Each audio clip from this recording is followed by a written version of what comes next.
Hello, I'm Kevin Hayes, the Story Man, and this is the Nightly Bedtime Story Podcast, where you can hear a bedtime story every night. Tonight's bedtime story is The Emperor's New Clothes, written by Hans Christian Andersen. I hope you like it. The Emperor's New Clothes by Hans Christian Andersen.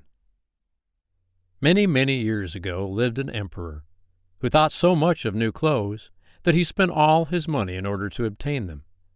His only ambition was to be always well dressed. He did not care for his soldiers, and the theater did not amuse him.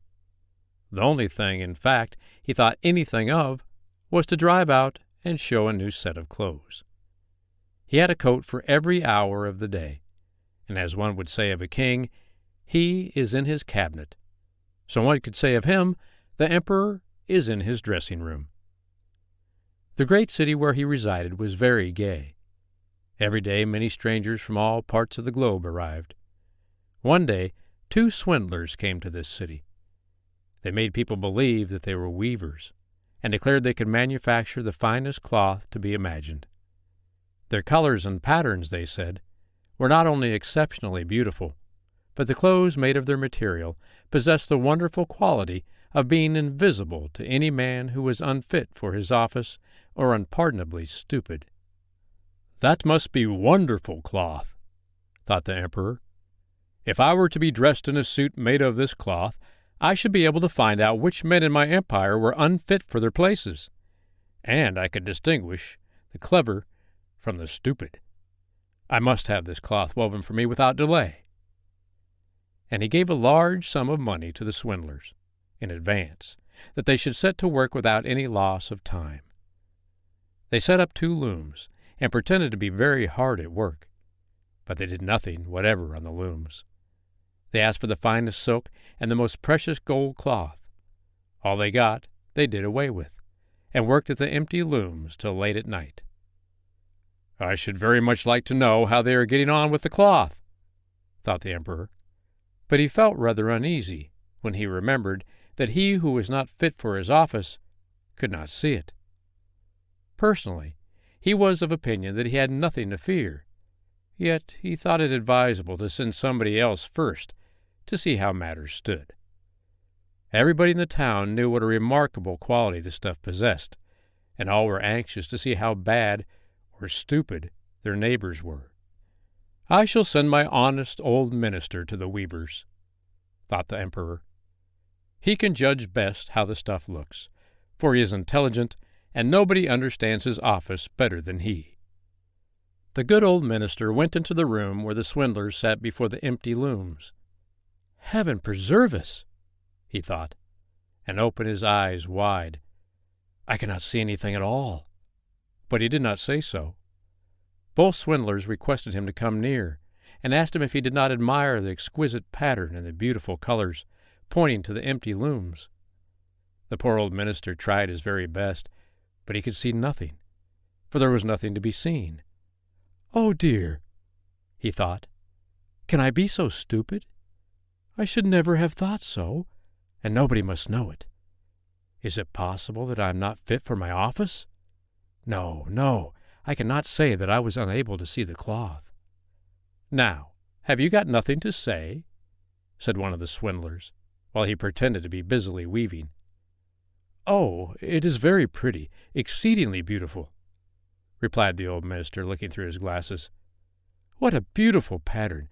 What brilliant colors! I shall tell the emperor that I like the cloth very much."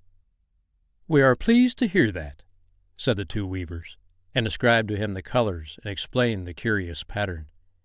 The old minister listened attentively, that he might relate to the emperor what they said, and so he did. Now the swindlers asked for more money, silk and gold cloth, which they required for weaving. They kept everything for themselves, and not a thread came near the loom, but they continued, as hitherto, to work at the empty looms. Soon afterwards the emperor sent another honest courtier to the weavers to see how they were getting on, and if the cloth was nearly finished. Like the old minister, he looked and looked, but could see nothing, as there was nothing to be seen. "Is it not a beautiful piece of cloth?" asked the 2 swindlers, showing and explaining the magnificent pattern, which, however, did not exist. "I am not stupid," said the man. "It is therefore my good appointment for which I am not fit. It is very strange, but I must not let anyone know it." And he praised the cloth, which he did not see, and expressed his joy at the beautiful colors and the fine pattern. "It is very excellent," he said to the emperor.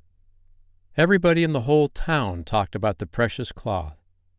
At last the emperor wished to see it himself, while it was still on the loom. With a number of courtiers, including the two who had already been there, he went to the two clever swindlers, who now worked as hard as they could, but without using any thread. "Is it not magnificent?" said the two old statesmen who had been there before. "Your Majesty must admire the colors and the pattern." And then they pointed to the empty looms, for they imagined the others could see the cloth. "What is this?" thought the emperor. "I do not see anything at all. That is terrible. Am I stupid? Am I unfit to be emperor? That would indeed be the most dreadful thing that could happen to me. Really," he said, turning to the weavers, "your cloth has our most gracious approval." And nodding contentedly, he looked at the empty loom, for he did not like to say that he saw nothing. All his attendants who were with him looked and looked, and although they could not see anything more than the others, they said, like the emperor, "It is very beautiful." And all advised him to wear the new magnificent clothes on a great procession which was soon to take place. "It is magnificent, beautiful, excellent," one heard them say. Everybody seemed to be delighted, and the emperor appointed the two swindlers imperial court weavers.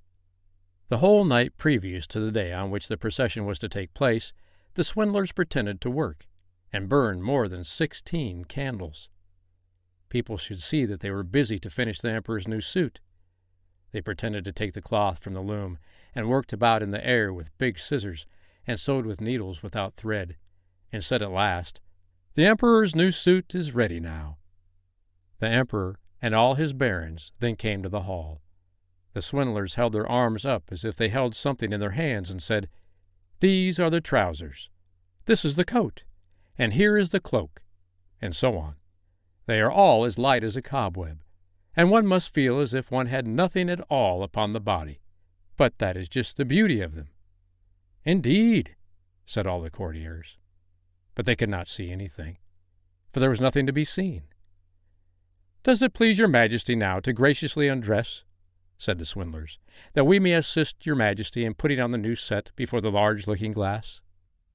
The emperor undressed, and the swindlers pretended to put the new suit upon him, one piece after another, and the emperor looked at himself in the glass from every side. "How well they look!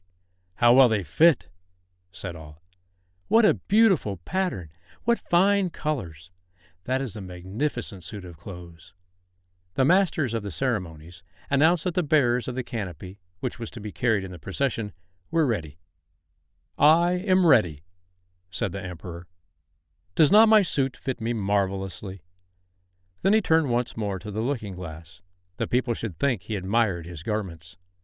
The chamberlains, who were to carry the train, stretched their hands to the ground as if they lifted up a train, and pretended to hold something in their hands. They did not like people to know that they could not see anything. The emperor marched in the procession under the beautiful canopy, and all who saw him in the street and out of the windows exclaimed, "Indeed, the emperor's new suit is incomparable. What a long train he has! How well it fits him!" Nobody wished to let others know he saw nothing, for then he would have been unfit for his office, or too stupid. Never were emperor's clothes more admired. "But he has nothing on at all," said a little child at last. "Good heavens! Listen to the voice of an innocent child," said the father, and one whispered to the other what the child had said. "But he has nothing on at all," cried out at last by the whole crowd of people.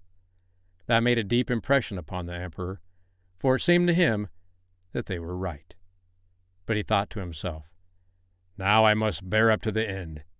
And the chamberlains walked with still greater dignity, as if they carried the train, which did not exist. The end.